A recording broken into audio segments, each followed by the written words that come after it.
স্বাগত জানাচ্ছি খতনগঞ্জ থেকে মতিঝিলের সাথে আছে আমি শামীম জাহেদি। ভরা মৌসুমে পর্যটক শূন্য কক্সবাজার। হরতাল অবরোধে এই নগরীতে পর্যটক না আসায় লোকসানের মুখে পড়েছে পর্যটন স্পটগুলো। আজ আমাদের আলোচনার বিষয় হরতাল অবরোধের প্রভাব পর্যটন খাতে।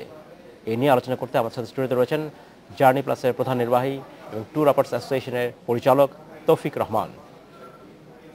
আরও রয়েছেন ট্যুর অপারেটর্স অ্যাসোসিয়েশন এর প্রাক্তন সহসভাপতি সৈয়দ জি কাদির। তবে মূল আলোচনা যাওয়ার আগে দেখে নেব একটি প্রতিবেদন। শীত মৌসুমে কক্সবাজার পরিণত হয় উৎসবের নগরীতে। পর্যটকরা ভিড় করেন কক্সবাজারের নানান স্পটে। কিন্তু এবারে চিত্র ভিন্ন। পর্যটন নগরী এখন বলতে গেলে পর্যটক শূন্য। রাজনৈতিক অস্থিরতায় এর মূল কারণ বলছেন এখানকার ব্যবসায়ীরা। 34 শ্রমিক যেখানে আমার সেই লেভেল, সেখানে আমরা মাত্র 2টো রুম বিক্রি করেছি। এই অবস্থা চলছে দীর্ঘদিন থেকেই আমাদের। সুতরাং এটাকে পার্সেন্টেজ বলার কোনো সুযোগ নেই। এখন আমরা অস্তিত্ব রক্ষার সংকটে আছি, সবাই ভয়ভীতিতে আছে। এই অবস্থানে যদি চলতে থাকে, এই অবস্থান যদি থাকে আরো কিছুদিন, হরতাল এবং অবরোধ যদি থাকে, তা আমাদের শূন্যের কোঠায় চলে যাওয়া এবং পথ রাস্তায় চলে যাওয়া ছাড়া কোনো উপায় থাকবে না। এভাবে হরতাল অবরোধ চলতে থাকলে ব্যবসায়ী লোকসানের মাত্রা বেড়ে যাবে বলে আশঙ্কা তাদের। এখন লোকজন ভরপুর থাকার কথা, কিন্তু দেখা যাচ্ছে কি হরতাল আমরা কর্মসূচি থাকার কারণে আমাদের এখানে যেই রিজার্ভেশনগুলো ছিল সবই ক্যান্সেল হয়ে গেছে। গেল বছরে কক্সবাজারে পর্যটক আসে প্রায় কোটির উপরে, কিন্তু এবার রাজনৈতিক অস্থিরতায় পর্যটক সংখ্যা একেবারেই কমে গেছে বলছেন ব্যবসায়ীরা। Independent news. দেখলাম প্রতিবেদনটি আমরা। জনাব তৌফিক রহমান এবং জনাব সৈয়দ জি কাদির আপনাদেরকে স্বাগত জানাচ্ছি অনুষ্ঠানে। জনাব রহমান, প্রথম প্রশ্ন আপনার কাছে। আমরা জেনেছি আমাদের প্রতিবেদনে যে সাম্প্রতিক সময় যে হরতাল অবরোধ, যে রাজনৈতিক সহিংসতা হলে সব ব্যবসার মতো পর্যটন খাত ক্ষতিগ্রস্ত হয়েছে চরমভাবে। এখন আমরা আমাদের যে রাজনৈতিক পরিস্থিতি দেখতে পাচ্ছি, আমরা ধরে নিয়েছি যে আগামী সামনের দিন হয়তো আর এই মুহূর্তে কোনো টানা অবরোধ হরতাল দেখতে হবে না আমাদেরকে। এই প্রেক্ষাপটে আপনি কি মনে করছেন যে এই মুহূর্তে কি আপনার ব্যবসাটা যে ক্ষতি হচ্ছে সেটা পুষিয়ে নেওয়ার মতো সম্ভব কিনা, আদৌ হবে কিনা? জি, আপনাকে ধন্যবাদ। আপনি জানেন যে আমাদের সিজন সাধারণত শুরু হয় সেপ্টেম্বর থেকে নিয়ে এপ্রিল পর্যন্ত। তারপরে মে, জুন, জুলাই, আগস্ট 4 মাস যেহেতু মনসুন, সেই জন্য আমাদের এখানে খুব ট্যুরিজমটা সে অর্থে হয় না। তার মানে 4 মাস আমাদের বসেই থাকতে হয়। এটা হলো একেবারে প্র্যাকটিস। গত প্রায় 15-20 বছর ধরে আমরা এই কাজটাই করছি। আপনার ব্যবসা ট্রেন্ডসটা এরকম, সেটা ইনবাউন্ড বলি, ইভেন ইনবাউন্ডে বলি, ইভেন ডোমেস্টিকই বলি। মানে ইভেন ডোমেস্টিক ট্যুরিজমেও আমি সাধারণত এই বর্ষা মৌসুমে যেতে চাইবো না কোথাও, এটাই হয়। তো সেই ক্ষেত্রে আপনি জানেন যে এবছরের মোটামুটি শুরুটা হয়েছিল খুব ভালো। সেপ্টেম্বর থেকে যখন আমরা শুরুটা করেছিলাম সময়টা খুব ভালো ছিল, রেসপন্স ওয়াজ ভেরি গুড। তারপরে যেটা হলো যে অক্টোবরের মাঝামাঝি থেকে এই রাজনৈতিক পরিস্থিতি সৃষ্টি হলো এবং তাতে করে আমাদের গ্রুপগুলি ক্যান্সেল হওয়া শুরু করলো। এখন যেটা হয়েছে যে এই এপ্রিল পর্যন্ত যে সিজনটা আমরা এই সাম্প্রতিক এই ঘটনা প্রবাহের কারণে, বিশেষত আমি আমার নিজের কথা বলতে পারি যে আমার যে কোম্পানিগুলির সাথে আমি কাজ করি মূলত ইউরোপ মার্কেটে, তারা সবাই কিন্তু এপ্রিল পর্যন্ত তাদের যতগুলি ট্যুর আছে সব ক্যান্সেল করে দিয়েছে। এবং আপনি জানেন যে এই ট্যুরগুলি কিন্তু 1 থেকে 1.5 বছর আগে ফিক্সড হয়, কারণ এটা সব অনেক কিছু জড়িত। টিকিট জড়িত, ওদেরকে টিকিট কাটতে হয়, ওরা একটু চিপের টিকিটটা কাটে, তারপরে হোটেল বুকিং করতে হয়, ইন্স্যুরেন্স করতে হয়, ওরা কোন কোন জায়গাগুলো যাবে। ফলে এই বিষয়গুলির সাথে অনেকগুলি এলিমেন্ট জড়িত। তো সব কিছু মিলিয়ে আসলে আমরা ধরেই নিচ্ছি যে গতকাল যে বিরোধী দলের নেত্রী যে ভাষণ দিলেন, সেখানে যদিও কোনো হরতাল অবরোধের কথা বলা হচ্ছে না, কিন্তু তারপরেও যে ভয়টা ওদের ভিতরে একসময় ঢুকে গেছে এবং যেহেতু তারা গ্রুপগুলি ক্যান্সেল করে দিয়েছে, এই সিজনটা আমরা আর পাবো বলে আমার মনে হয় না। তার মানে হলো আমাদের আনটিল সেপ্টেম্বর পর্যন্ত, মানে এই 7-8 মাস আমাদের কিন্তু এর রেশ টেনে নিয়ে যেতে হবে। এবং যদি পরিবেশ পরিস্থিতি সবকিছু ঠিক থাকে, অনুকূলে থাকে, তাহলে হয়তো সেপ্টেম্বর থেকে আমাদের আবার নতুন করে হতে পারে, কিন্তু এই ক্ষতি পুষিয়ে আনা সম্ভব না। ধন্যবাদ রহমান। আমি আপনার কাছে ফিরে আসবো। জনাব কাদির, আপনার কাছে প্রশ্ন। বললেন জনাব রহমান যে ক্ষতি হয়েছে সেটা আসলে পুষিয়ে নেওয়া সম্ভব হচ্ছে না। তো আমি যদি বলি, এখন আপনি তাহলে কীভাবে আপনার প্ল্যান তৈরি করবেন যাতে যে ক্ষতিটা মানে কিছুটা হলেও আপনি পোষাতে পারবেন কিনা, বা সামনে কীভাবে টুরিস্ট আনবেন, সেই প্ল্যানটা আপনি কীভাবে করবেন? আসলে এখানে যে পরিকল্পনাটি হওয়া উচিত, এককভাবে একটা কোম্পানির পক্ষে তো পরিকল্পনা নেওয়া সম্ভব নয়। রাইট। তার কারণ মেসেজ অ্যাক্রস যেটা অলরেডি চলে গেছে, হ্যাঁ, সেই মেসেজটা কিন্তু বাংলাদেশের জন্য পজিটিভ নয়, মোটেই নয়। এবং আপনার এটা আমাদেরকে কোনোভাবেই সাহায্য তো করছেই না, উপরন্তু মানুষের মধ্যে দুশ্চিন্তায় ফেলে দিচ্ছে যে এই ডেস্টিনেশনটা আদৌ সেফ কিনা। কারণ যে দৃশ্য তারা দেখেছে, তারপরে সেফটির কোয়েশ্চেনটা বোধহয় এখন সবচেয়ে বড় হয়ে দেখা দেবে। ফলে এটা একটা ক্রাইসিস ম্যানেজমেন্ট আমরা বলি, যে ট্যুরিজমেরও একটা ক্রাইসিস ম্যানেজমেন্ট আছে। এখন ট্যুরিজম আর অন্য ইন্ডাস্ট্রির সাথে যে পার্থক্যটা, যে আপনার মালটা স্টক লট হয়ে গেছে, অথবা আপনার মালটা এখন ডাম্প হয়ে গেছে, আপনি হয়তো অর্ধেক দামেও বেচতে পারবেন, কিন্তু আমাদেরটা হলো কমপ্লিটলি পেরিশেবল। অর্থাৎ আজকের রাতটা চলে গেল, মানে আজকের রাত যেটা চলে গেছে ওটা চলে গেছে, ওটাকে আমি ফেরত আনতে পারবো না। ফলে যেইটা আমার চলে গেল এটা চলেই গেল ফর এভার। তো এই জায়গাটা অ্যাড্রেস করার জন্য আসলে সরকার এখন যদি নতুন করে চিন্তা করতে চান বা সেখানে কি করবেন, সেই প্ল্যানটা কি আপনার? সেইটাই বলছি যে এখনকার প্ল্যান অনুযায়ী যেটা আমাদের করা উচিত, যে গভর্নমেন্টকে একটু ডাইনামিক হওয়া লাগবে ট্যুরিজমের ব্যাপারে।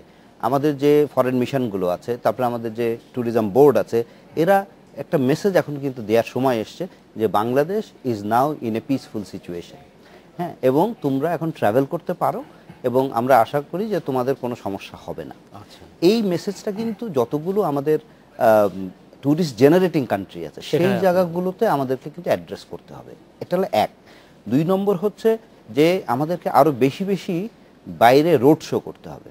মেলা তো ধরেন নির্দিষ্ট সময় হয়, রাইট, কিন্তু রোড শো আপনি আপনার মতো করে প্ল্যান করতে পারেন। অর্থাৎ আপনার নেক্সট ইয়ারে আপনার ট্যুরিস্ট ক্যাপচার করার জন্য কি ধরনের রোড শো হলে আপনি একটা ভালো ট্যুরিস্ট আবার জেনারেট করতে পারেন। অর্থাৎ ধরেন এই বছর আমার যেই লসটা হয়ে গেল, মনে করেন এই বছর একজন যদি ধরেন 50 কোটি টাকা যদি লস করে থাকে, তো অন্তত আগামী বছরে 50 কোটি টাকা উঠে না আসুক, অন্তত পক্ষে যদি আমি 20 কোটি টাকা অ্যাডিশনাল উঠাতে পারি মার্কেট থেকে, তাহলে আমার ওইটা একটা কভারেজ হতে পারে।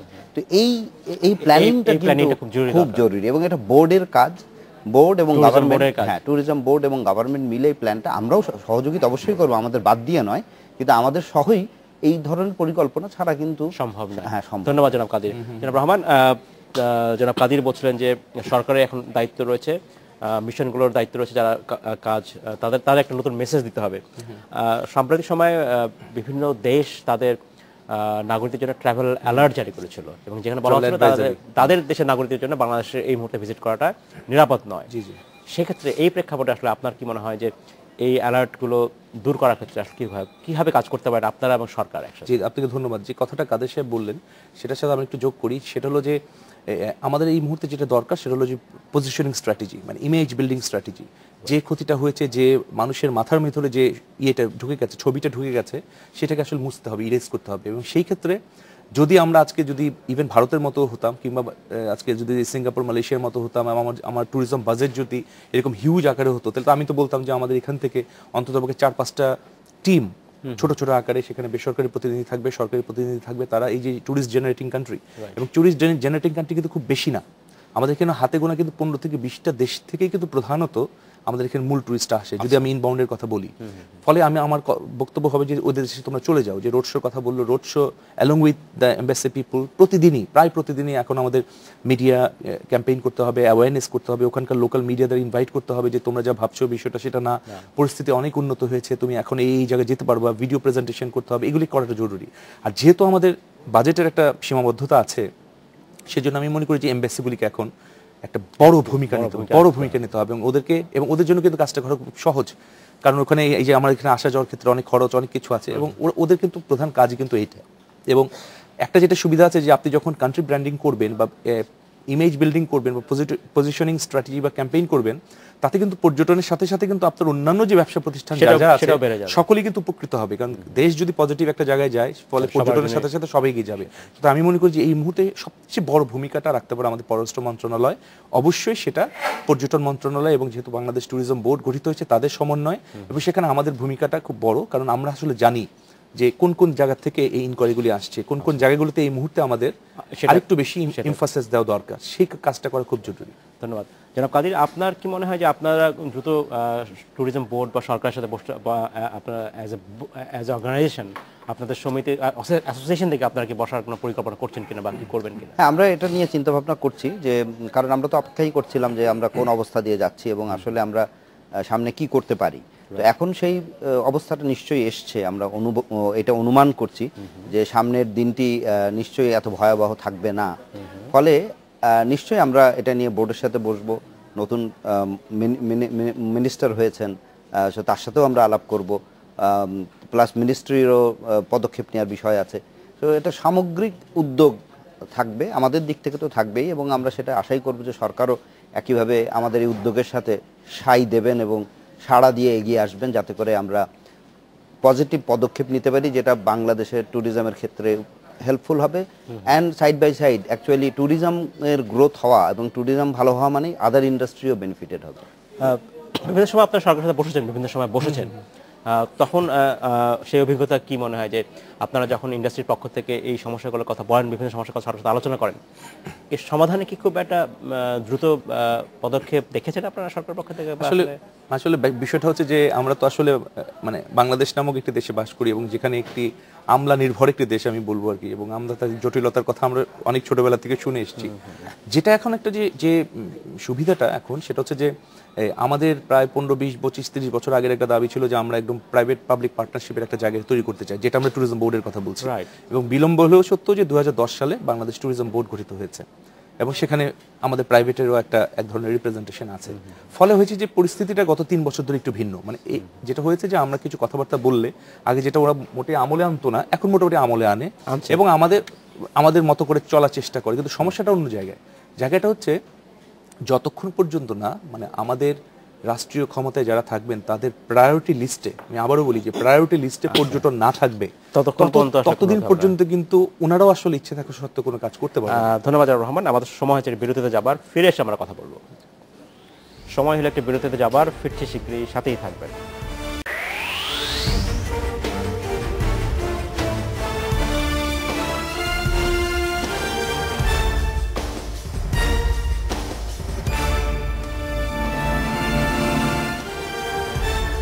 স্বাগত আরেকবার খতনগঞ্জ থেকে মধুচিলে। আজ আমরা কথা বলছি পর্যটন খাতে হরতাল অবরোধের প্রভাব নিয়ে। এই নিয়ে আলোচনা করতে আমার সাথে স্টুডিওতে রয়েছেন জার্নি প্লাসের প্রধান নির্বাহী এবং ট্যুর অপারেটর্স অ্যাসোসিয়েশনের পরিচালক তৌফিক রহমান, এবং আছেন আরও আমাদের সাথে ট্যুর অপারেটর্স অ্যাসোসিয়েশনের প্রাক্তন সহসভাপতি সৈয়দ জি কাদির। জনাব কাদির এবং জনাব রহমান, আপনাদেরকে স্বাগত জানাচ্ছি অনুষ্ঠানে আরেকবার। জনাব কাদির, আমরা কথা বলছিলাম বিরতি যাবার আগে যে সরকারের করণীয় কি, যে কথাটা বলছিলেন জনাব রহমান, আপনার মতে আসলে সরকারের এই মুহূর্তে আসলে করণীয় কি, যদি আমরা পর্যটন খাতকে একটু যে ক্ষতি হয়েছে সেখান থেকে একটু তুলে নিতে চাই, সেক্ষেত্রে সরকারের করণীয়? যেটা আগেও বলেছি যে সরকারের আসলে অনেকগুলো দায়িত্ব আছে। আমরা আমাদের এন্ড থেকে আমাদের দায়িত্বটা হলো যে সরকার যখন ডেস্টিনেশনটাকে প্রমোট করে, অর্থাৎ বিদেশিদের কাছে যখন ডেস্টিনেশনটা পরিচিতি লাভ করে, তারপরে সেবা দান করার দায়িত্বটা আমাদের। একইভাবে যখন একটা ক্রাইসিস আছে, ক্রাইসিস ম্যানেজমেন্টটাকে কিন্তু গভর্নমেন্টকে আগে হ্যান্ডেল করার জন্য প্রস্তুতি নিতে হবে। এই প্রস্তুতিগুলোর মধ্যে যেমন মনে করেন যে একটা আমরা বলি যে this is a crisis management. এই ক্রাইসিস ম্যানেজমেন্টটা করার জন্য যেহেতু একটা ক্রাইসিস এসে গেছে, সেটাকে ম্যানেজ করতে হবে।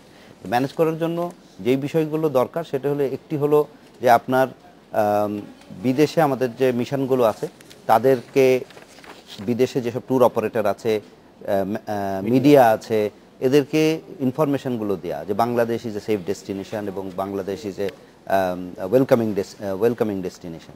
সেই মেসেজটা অ্যাক্রস করাটা ফার্স্ট প্রায়োরিটি। সেকেন্ড হচ্ছে যে যে সমস্ত দেশ আমাদেরকে আপনার রেড অ্যালার্ট জারি করেছে ট্রাভেলার্সের জন্য, সেগুলো উইথড্র করার জন্য তাদেরকে আপিল করতে হবে। 3 নম্বর হলো যে আপনার রোড শো অর্গানাইজ করা, যেখানে প্রাইভেট পাবলিক পার্টনারশিপে হবে, অর্থাৎ গভর্নমেন্ট এবং প্রাইভেট সেক্টর মিলে যাবে এবং বাংলাদেশ সম্পর্কে তারা মিডিয়াকে এবং আপনার ট্যুর অপারেটর, ট্রাভেলার তাদেরকে আশ্বস্ত করবে যে বাংলাদেশে তারা আসতে পারে। এইভাবে সিরিয়ালি কাজ করে যেতে হবে। প্লাস ধরেন মেলা তো আছেই, যেগুলোতে সরকার যেয়ে থাকেন। তো এটা একটা মানে ক্রাশ প্রোগ্রামের মতো, যে আগামী 6 মাস আমরা এরকমভাবে খুব ডাইনামিকভাবে কাজগুলো করব, যাতে করে মানুষের আস্থা ফেরত আনতে পারি। ধন্যবাদ জনাব কাদির। জনাব রহমান, জনাব কাদির বলছিলেন যে আগামী 6 মাসের একটা প্রোগ্রাম নিতে হবে। আমরা যদি এর মানে এটাকে মিড টার্ম প্রোগ্রাম বলতে পারি একটা, কিন্তু একদম শর্টেস্ট এই ইমিডিয়েটলি আসলে কি করা উচিত সরকারের, সেটা আমরা যদি বলতে পারি। আসলে ইমিডিয়েটলি তো মানে আমাদের ট্যুরিজমটা এমন একটা ইন্ডাস্ট্রি যে ইমিডিয়েটলি বা তড়িৎ গতিতে আসলে কোনো কিছু হয় না। বিশেষত আমরা যারা ইনবাউন্ড ট্যুরিজমটা নিয়ে কাজ করি, কিন্তু আমি মনে করি যে ডোমেস্টিক ট্যুরিজমে এখানে একটা বড় ভূমিকা আছে। কারণ আপনি নিশ্চয় জানেন যে কক্সবাজারেই শুধু প্রায় 400-র মতো হোটেল আছে এবং সেখানে প্রায় 5 স্টার স্ট্যান্ডার্ডের হোটেলই আছে 5-6টা। এখানে কিন্তু অর্ধেকের বেশি কর্মী কিন্তু ছাঁটাই হয়ে গেছে এবং তাদের কিন্তু একটা মানে প্রায় 20-25-30 হাজার একটা কর্মী কিন্তু এখন কিন্তু বেকার অবস্থায় চলছে। সেই জায়গাটার মধ্যে সরকারের একটা ইমিডিয়েটলি নজর দেওয়া দরকার, বিশেষত আমাদের ডোমেস্টিক ট্যুরিজমটাকে এনহ্যান্স করা দরকার, ডোমেস্টিক ট্যুরিস্টদের মাঝে একটা আস্থা ফিরিয়ে আনা দরকার। কারণ আপনার নিশ্চয় মনে আছে যে কিছুদিন আগে কিন্তু এরকম কয়েকবারই ঘটনাটা ঘটেছিল যে কক্সবাজারে গিয়ে লোক আটকা পড়েছে, 5,000-10,000 আটকা পড়েছে, তাদের কাছে অর্থ নাই, তারা ফিরে আসতে পারছে না। এবছর জানুয়ারি মাসে কেউ যায়নি, যার জন্য কেউ যায়নি, মানে কেউ এই রিস্ক নিতে চায়নি এবং সেটার প্রভাব পড়েছে শুধু কক্সবাজার না, কক্সবাজার সহ আমাদের অন্যান্য ডেস্টিনেশন যেমন সুন্দরবন একটা বড় ডেস্টিনেশন। আমাদের এই যে নভেম্বরে আপনার রাসমেলা হয়ে গেল, দেখা গেল যে প্রতি বছর অন্ততপক্ষে আপনার 5-7-10 হাজার পর্যটক ওখানে যেত, এবার হয়তো হাতে গোনা 150-200 পর্যটক গিয়েছে। মানে সবার ভেতরে এক ধরনের ভয় কাজ করছে। হ্যাঁ, এখানে কিন্তু অর্থটা কিন্তু ইম্পর্টেন্ট হচ্ছে যে তাদের ভেতরে যে আস্থাটা ফিরিয়ে আনা। সেই ক্ষেত্রে সরকারের আমি মনে করি যে দেশের বাইরে যেমন কিছু অ্যাওয়ারনেস প্রোগ্রাম করতে হবে, দেশের ভেতরেও করতে হবে। কক্সবাজারে করতে হতে পারে, আপনার সুন্দরবনের জোনগুলিতে, আমাদের চিটাগং হিল ট্র্যাকস এই জায়গাগুলিতে করতে হতে পারে যে না এটা এখন সেফ বা এই জায়গা। আরেকটা জিনিস হচ্ছে যে তাদেরকে এক ধরনের আর্থিক সহায়তা দেয়া। এখন আর্থিক সহায়তা দুভাবে হতে পারে। একটা হতে পারে হচ্ছে সরাসরি একটা আর্থিক সহায়তা দেওয়া, সেটা হতে পারে কোন একটা টার্মস কন্ডিশনের ভেতর দিয়ে, বিকজ তাদেরকে সার্ভাইভ করতে হবে। তো আমি যেটা আপনাকে বললাম যে 7-8 মাস ইন্ডাস্ট্রিকে ধরে রাখতে হবে ইনবাউন্ডের ক্ষেত্রে, কিন্তু ডোমেস্টিককেও অন্তত পক্ষে 3-4 মাসের একটা ক্রাইসিস ম্যানেজমেন্ট প্ল্যানে আওতায় হতে পারে। সেখানে একটা আর্থিক একটা ইনসেন্টিভ হতে পারে, এটা একটা হতে পারে। আরেকটা যেটা খুব জরুরি, যেটাতে সবাই ইন্টারেস্টেড হবেন, সেটা হচ্ছে ব্যাংকগুলির সাথে কথা বলা।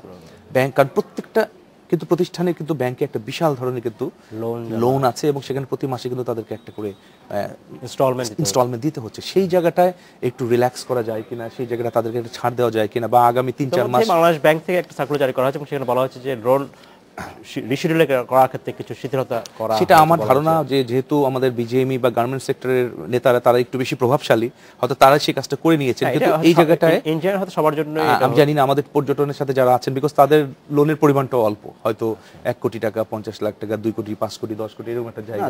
যারা হোটেল ইন্ডাস্ট্রি করছেন, মনে করেন আপনি যারা এখন রিসোর্ট তৈরি করেছেন, আপনি যেমন শ্রীমঙ্গলে কিন্তু অনেকগুলো লাক্সারি রিসোর্ট তৈরি হয়েছে, 5 স্টার। এই যে ইনভেস্টাররা এখানে আসছেন, এবং আরেকটা জিনিস যেটা করা উচিত যে আমাদের এখানে কিন্তু ভ্যাট 15%।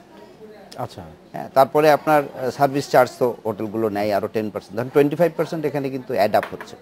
গভর্নমেন্ট যদি ভ্যাটটাও কমিয়ে দেয়, আমি বলবো না যে গভর্নমেন্টকে ভ্যাট উঠিয়ে ফেলতে, কারণ গভর্নমেন্টের পক্ষে এটা সম্ভব নয়, কিন্তু ধরেন এটাকে 5% করে দেওয়া, এবার নেক্সট 6 মান্থস তোমার সার্ভাইভালের জন্য আমি ভ্যাটটাকে 5% করে দিলাম, এই ধরনের প্রণোদনাও তো দেওয়া যেতে পারে। তাহলেও তো ধরেন তার প্রাইসটা কমবে, আমি কম প্রাইস হলে ট্রাভেলাররা একটু ইন্টারেস্টেড বেশি হয়। ধন্যবাদ জনাব কাদের। জনাব রহমান, আমাদের সময় খুবই কম। আমি জাস্ট আপনাকে জানতে চাচ্ছি যে এই সুযোগে কখনো কোনো অপব্যবহার হবে কিনা, সেইটা আপনি কি এনশিওর করতে পারেন কিনা? এখন বিষয়টা হচ্ছে যে আমরা যারা পর্যটনের যে কাজটা করি, আমরা আসলে সবাই প্রফেশনাল। আসলে আমরা প্রফেশনাল এই কাজটা করতে চাই।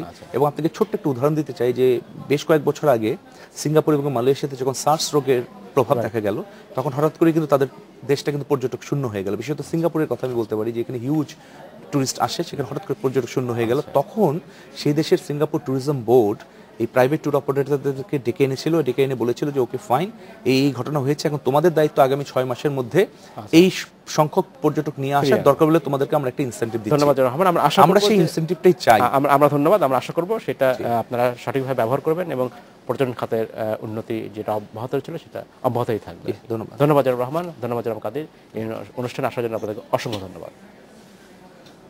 এই ছিল আজকের মতো খাতুনগঞ্জ থেকে মধ্যে ছিল, আমাদের সাথেই থাকবেন, দেখা হবে আবার।